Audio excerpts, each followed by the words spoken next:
B for bias.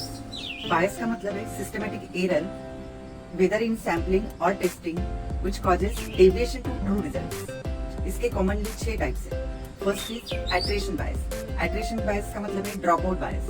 अगर participants हमारे study से निकल रहे हैं, हट रहे हैं, तो ये हुआ attrition bias, जिसे हम उनको रिमाइंडर देकर या फिर इंसेंटिव्स देकर कम कर सकते हैं. सेकंड है सिलेक्शन बायस.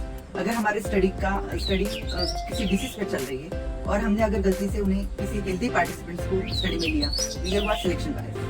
थर्ड है इंफॉर्मेशन बायस. इंफॉर्मेशन बायस में अगर किसी ने किसी के दिखावे पर या किसी के दबाव में आकर उन्होंने गलत इंफॉर्मेशन, जैसे एग्जांपल कोई स्मोकिंग और अल्कोहल ले रहा है और उन्होंने किसी के दबाव में आकर इसे नहीं बोला कि हम नहीं ले रहे, तो ये हुआ इंफॉर्मेशन बायस.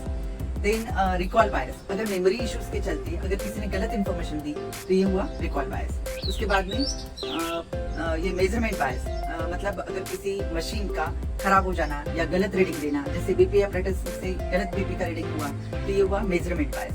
और लास्ट 6 इज पब्लिकेशन बायस. कई बार ऐसा होता है कि कुछ लोग जो प्रीवियस पब्लिश्ड आर्टिकल्स रहते हैं उसमें से कॉपी पेस्ट करके खुद के नाम पर आर्टिकल पब्लिश करते हैं, यानी प्लैगरिज्म करते हैं.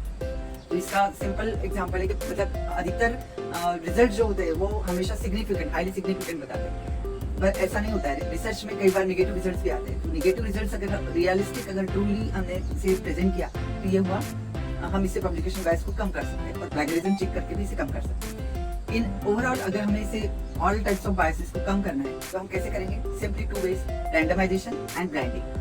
अगर इससे रिलेटेड आपको कोई भी अधिक जानकारी चाहिए, तो हमारे DJIU मास्टरी में अलग अलग कोर्सेज हैं, आप उससे जुड़ सकते हैं. और सीखते रहिए, लिखते रहिए.